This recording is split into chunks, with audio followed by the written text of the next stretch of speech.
खरं तर आजचा दिवस 1 जुलै हा नगर जिल्ह्यातील पशुवैद्यकांच्याच नाही तर महाराष्ट्रातील पशुवैद्यकांच्या इतिहासातील सुवर्णाक्षरांनी लिहून ठेवावा असा दिवस आहे।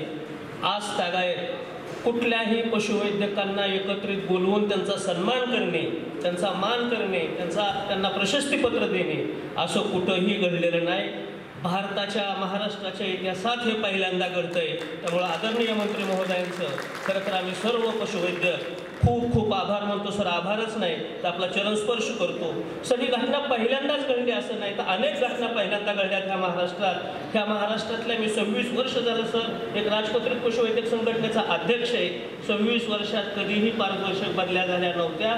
यापूर्वी आपण मंत्री असताना झाल्या होत्या त्या पुन्हा याच वर्षी झाल्या, त्याचे साक्षीदार आम्ही। सर साथीच्या आजारात अनेक वेळा साथीचे आजार आले, जनावरं मेली, पण साथीच्या आजारामध्ये ना विमा कंपन्या शेतकऱ्यांना मदत करतात ना शासन मदत करतं असा नियम आहे।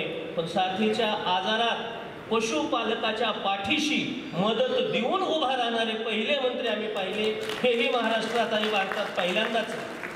सर पशुसंवर्धन विभाग हा खरं तर आमच्या राज्यातला सर्वात मागास विभाग, पण आपल्याकडे महसूल बरोबर पशुसंवर्धन आहे।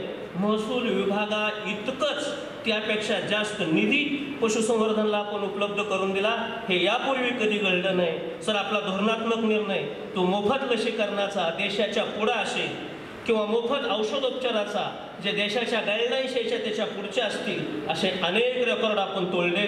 खरं तर मी ह्या साथीच्या आजारात सर एक घटना सांगतो छोटीशी। खूप मोठं संकट कोरोनाचं माणसांवर आलं, त्यानंतर जनावरांवर आलं आणि माझी आजी त्या काळात म्हटली, बाबा रे आता देव कोपला, महाभारतात जसा प्रलय आला तसा प्रलय आलाय। पण तेव्हा बी गोकुळ राखायला एक कृष्ण होता आणि आजही त्यांचा अंश राधा कृष्ण इथं आहे माझ्या गावी सुरक्षित। तर हे आजीचं न शिकलेल्या माझ्या आजीचं वक्तव्य होतं। खरं तर त्या भावना खूप काय बोलून गेल्या।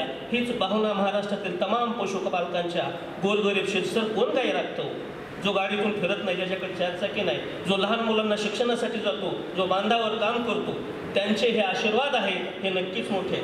सर खरं तर न बोलणाऱ्या मुक्या जनावरांच्या भावना समजून घेऊन त्यांच्यावर उपचार करणारे आम्ही पशुवैद्यक, मुक्या प्राण्यांचे डॉक्टर, पण आमच्या मुक्या प्राण्यांच्या डॉक्टरांच्या भावना समजून घेणारे डॉक्टर आमचे सुजय विखे पाटील आहेत, जे खासदार आहेत, त्याचा आम्हाला सार्थ अभिमान आहे। सर खरंच सुशिक्षित नेतृत्व जर लाभलं, त्यांची जर दिशा लाभली तर पशुसंवर्धन विभाग काय करू शकतो हे शिर्डी एक्सपोने दाखवून दिलं।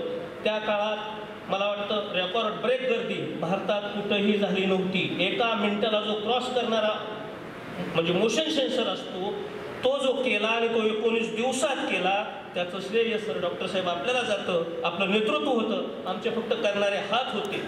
सर अगदी राज्य पातळीला किंवा देश पातळीला एक्सपोज सोडून द्या, त्या ठिकाणी इतर राज्यातले जे पशुपालक आले होते ते फक्त जाताना एवढंच म्हणत होते, असं नेतृत्व जर आम्हाला लाभलं तर आमचाही महाराष्ट्र होईल। म्हणजे त्यावेळेस महाराष्ट्रातले डॉक्टर म्हणून आमचा ऊर भरून येत होता आणि आमच्या खासदारांकडे पाहत होतो, 1 मिनिट न थांबता त्या धुळीत सगळेजण आजारी पडले। ते स्वतः कुठेही मास्क न वापरता सर्वात फिरत होते, सर्वांना उत्तेजन देत होते, पशुपालकांना उत्तेजन देत होते। रात्रंदिवस आमचा पशुवैद्यक तिथं राबत होता, त्याचं नेतृत्व तुम्ही होता। सर अगदी जिल्ह्याच्या डीपीशीतला निधी असेल, अगदी पशुवैद्यकांना सर खरंच सांगतो खूप आमचे पशुवैद्यक मोटरसायकलवरून घसरून पडून एक्सपायर झाले। एक तर आमची दुर्मिळ झाली, आमची संख्या कमी आणि त्यातही आम्ही अपघाताने मरतोय। सर ही भावना आमच्या डॉक्टरांनी जाणून आज तुमच्या नेतृत्वाखाली इलेक्ट्रिक व्हेकल बोलवण्याचं सर तुम्ही आम्हाला धोरण दाखवलं। खरंच आपले खूप खूप आभार आहे। कमीत कमी आमचा एक अपघात जरी वाचला, एक पशुवैद्यक वाचला तर तो लाखो गायी वाचवी।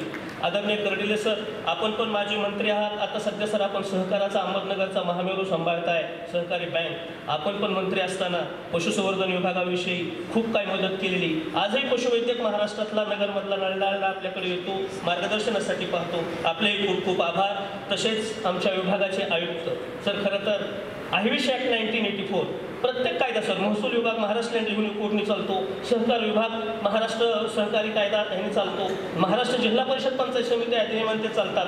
तसंच पशुसंवर्धन विभाग हा सुद्धा महाराष्ट्र आयविश ॲक्ट इंडियन व्हेटरनरी काउन्सिल ॲक्टने चालतो आणि त्या ॲक्टमध्ये असं लिहिलेलं आहे सर की हा पशुसंवर्धन विभागातला प्रत्येक चेअर बिअरर हा BVSI एज आणि नोंदणीकृत पशुवैद्यक असावा।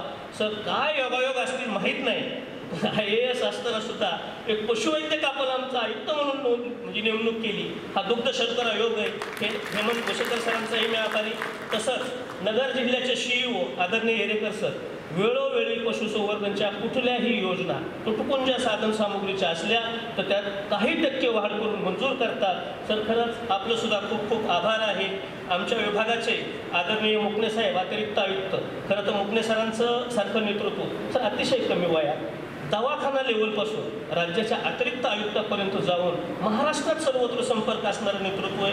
तसेच आमचे नरवडे सर, आमचे डेप्युटी कमिशनर की ज्यांच्या आधिपत्याखाली सर आम्ही नगरमध्ये सगळे पशुवैद्यक काम करतो, तुंबारे सर, आमचे जिल्हा पशुसंवर्धन राजळे सर, तिन्ही संघटनांचे प्रतिनिधी. मित्रांनो, आजपर्यंत तिन्ही संघटनांना वेगवेगळं समजलं जायचं. साहेबांच्या नेतृत्वात आज तिन्ही संघटना एकत्रित आल्यात. आपण एकत्रितच काम करू, त्या देशाचा विकास करू. नगरचे प्रांत अधिकारी माननीय सुधीर पाटील सर, सर्व प्रेसचे म्हणजे social media, press, electronic media, photographer आणि सर्व उपस्थित बंधू भगिनींचे मी ACH असतील, LDO असतील, आमचे खाजगी पशुवैद्यक असतील, LHS असतील, या सर्वांचे आभार मानतो आणि या सर्वांच्या वतीनं माननीय मंत्री महोदयांचे शतशः आभार मानतो. धन्यवाद. आपल्या या कार्यक्रमानंतर जेवणाचा कार्यक्रम आहे. कृपया जेवण केल्याशिवाय कोणीही जाऊ नये अशी विनंती करतो. धन्यवाद.